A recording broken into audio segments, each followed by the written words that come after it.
ان کے گالوں کی لالی غائب ہو گئی اور متانت نے آ کے جگہ لے لی. ان کی آنکھوں کی چمک میں ایک عجیب قسم کی اداسی آئی اور بیچ جب میں درمیان میں پہنچا تو انہوں نے روک دیا مجھے. رک جاؤ مولوی. یہ پہلی دفعہ مولوی کہا انہوں نے مجھے. رک جاؤ مولوی. میں رک گیا تو میں بھی بڑی شان بے نیازی سے دیکھ رہا تھا کہ ڈاکٹر صاحب پنگا غلط جگہ لے لیا. اٹھے میرے پاس آئے, دیکھ رہے ہیں میری طرف, کہتے اپنا سر نیچے کرو. میں نے سر نیچے کیا تو یہاں بوسہ لیا.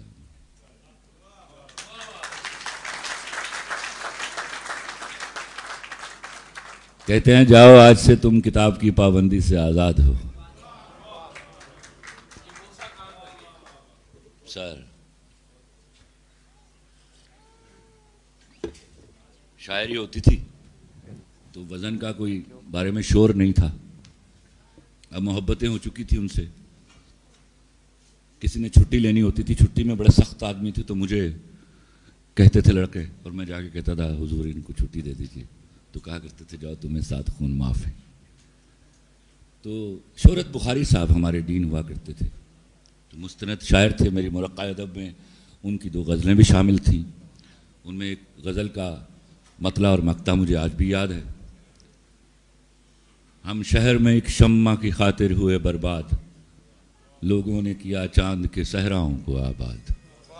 شہرت کے وجہ پریشانی احباب, اٹھ جائے گا جس روز تو آئے گا بہت یاد. تو ہم نے غزل لی اور پھلانگے بھرتے ہوئے رستے میں ڈاکٹر صاحب دھوپ سینک رہے تھے اپنے کمرے کے باہر, اور میں اوپر چلا گیا تو دخل در معقولات کر دی کیونکہ شمع بیٹھی ہوئی تھی ساتھ. سلام کیا, حاضری کی اجازت مانگی تو انہوں نے ناگواری سے کہا آ جائیے. جی کہیے. تو میں نے کہا حضور شعر ہوتا ہے میرے ہاں, تو روز کا علم میں سیکھنا نہیں چاہتا, تو براہ کرم کوئی شارٹ کٹ بتائیے مجھے اور میں وزن کر پاؤں. تو انتہائی ناگواری سے میری طرف دیکھا. لاؤ کیا لکھا ہے. میں نے وہ پرچہ دیا ہاتھ میں, پڑھا. ہاں نا ٹھیک ہے, بتا دیتے ہیں تمہیں شارٹ کٹ. یہ لو. نہیں ابھی دیا نہیں. ایک کام کرو میاں, ایک ترازو لو, اس کے ایک پلڑے میں اپنی غزل رکھو اور دوسرے پلڑے میں رکھو باٹ, اور تب تک باٹ بدلتے رہو جب تک دونوں پلڑے برابر نہیں ہو جاتے. اور جو ہی یہ برابر ہو جائیں تو سمجھنا وزن ہو گیا. غصے میں پاگل ہو گیا. کیا خوب سر, یہ استادوں کا طریقہ نہیں ہے. استادوں کا طریقہ بھی بتانے جا رہا ہوں.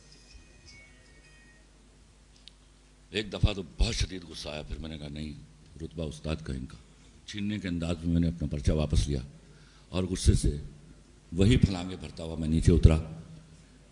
ڈاکٹر صاحب کے قریب سے گزرا تو آواز دی, مولوی کیا ہے اتنے غصے میں کیوں؟ میں نے بتایا یہ ہوا ہے میرے ساتھ. تو ہنس دیے. کہتے تو تم یہ جو ہمیں زمین پر چھوڑ کر کلانچے بھرتے اوپر گئے ہو تو ہم پر نظر ڈال دی ہوتی میاں. میں نے کہا سر آپ تو نقاد ہیں نا. ارے یار ہم دولہا نہیں بنے تو کیا ہوا, ہم نے باراتیں اٹھتی تو دیکھی. تو آئیے آپ کو بتاتے ہیں وزن کرنے کا طریقہ. کمرے میں آئیے. کمرے میں چلے گئے. جگ میں سے پانی ڈالا گلاس میں, مجھے کہا پی جاؤ تاکہ تمہارا غصہ ٹھنڈا ہو جائے. میں نے پانی پیا. دیجیے کیا لکھا. میں نے پڑھایا, مسکرایا, سونے کا وہ دانت دکھائی دیا. بولے ایک بات بتاؤ, ایک سر میں گا لیتے ہو؟ میں نے کہا ہاں جی گا لیتا ہوں. تو جاؤ میاں وزن ہو گیا. لا الہ الا اللہ محمد رسول اللہ. اب آپ 300 میں جہاں تک میری سماعت جاتی ہے آپ ایک حرف کی غلطی کیجئے وزن میں. یہ ہوتے ہیں استاد. استاد کوئی پڑھاتے نہیں آپ کو, استاد تو آپ کے اندر ہوتا ہے. آپ کا جو ٹیچر ہے آپ کا ہاتھ پکڑ کر آپ کو آپ کے اندر کے استاد سے ملا دیتا ہے.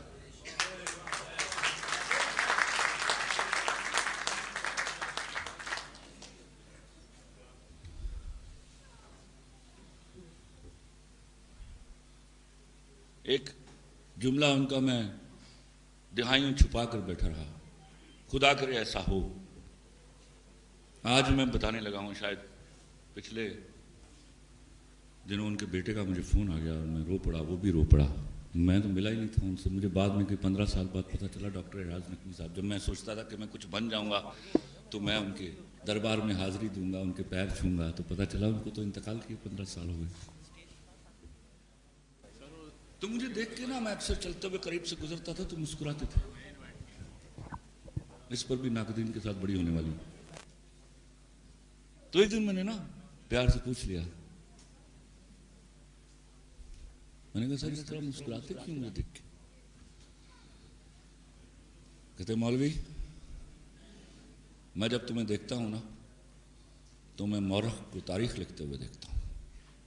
خدا کی قسم یہ فکرہ جملہ میں نے کبھی نہیں بتایا, صرف میرے ابا مرحوم کو معلوم تھا.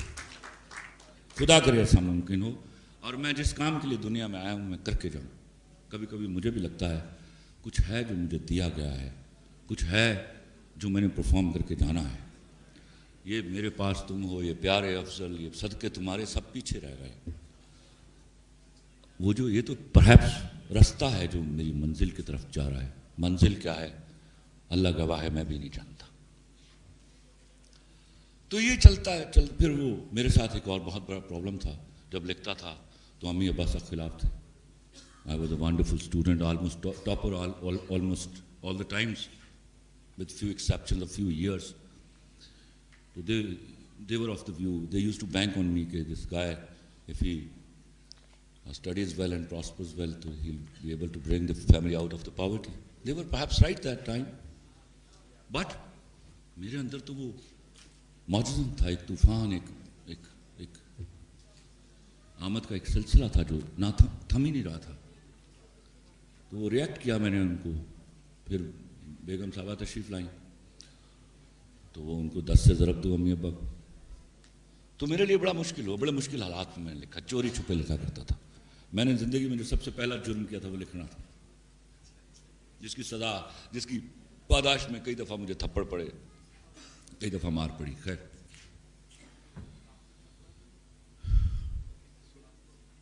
میں آتا ہوں اس جگہ پر جہاں پر مجھے پتا چلا کہ میں نے فیمنسٹ کے بلوں میں جھانک لیا ہے. مجھے نہیں پتا تھا فیمنزم کیا ہوتا ہے, کہ میرے ہاں عورت کی تعظیم سکھائی گئی. عورت کی تعظیم پر ہمارا فرم بلیف تو تصور بھی نہیں تھا. میرے ہاں حکومت ہے خواتین کی. اپنی بیوی کو جب میری شادی ہوئی تو پہلے 2 جملے کہے اس کو, میں نے اس کے علاوہ کچھ نہیں کہا. میں نے کہا زندگی میں نا جب تک مینٹلی میچور نہیں ہو جاتی اس لڑکی سے دوستی نہ کرنا جس کا گھر ٹوٹا ہوا ہو. ایسا نہیں کہ وہ بری ہوتی ہے, اس کو کسی کی خوشی پسند نہیں آتی. دوسری بات کہی کہ حکومت کرنا مجھ پر, رول آن می, مجھ پر حکومت کرنا, کبھی کبھی غلاموں کی طرح.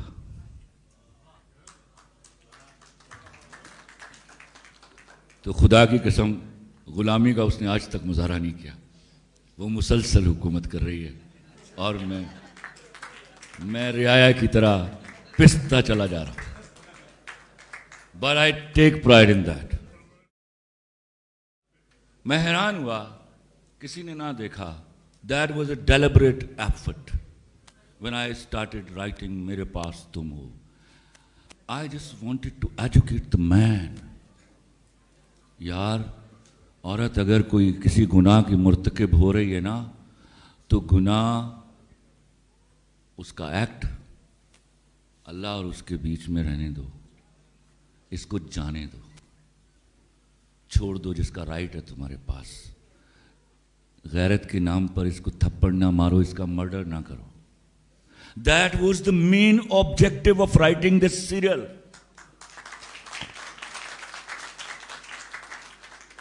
تو آپ دیکھیے 12 ایپیسوڈ وہ عورت گل کھلاتی رہی اور وہ برداشت کرتا رہا. یہ تھا میسج جو خلیل الرحمن قمر دے رہا تھا. اور پھر 2 ٹکے کی لڑکی کہا گیا جس کو جامہ پہنایا گیا 2 ٹکے کی عورت کا. عورت کی جب بات کرتا ہوں تو جنرلائز کرتا ہوں. ایک لڑکی جس نے گناہ کا ایک ایکٹ کیا اس کو گالی دی گئی, اور وہ گالی بھی اس نے ڈائریکٹ نہیں دی, وہ اس کے خریدار کو بھاؤ کرتے ہوئے کہا اس نے کہ بھیا 1-2 ٹکے کی لڑکی کے لیے تم مجھے 50 ملین دے رہے تھے. پھر آتے ہیں,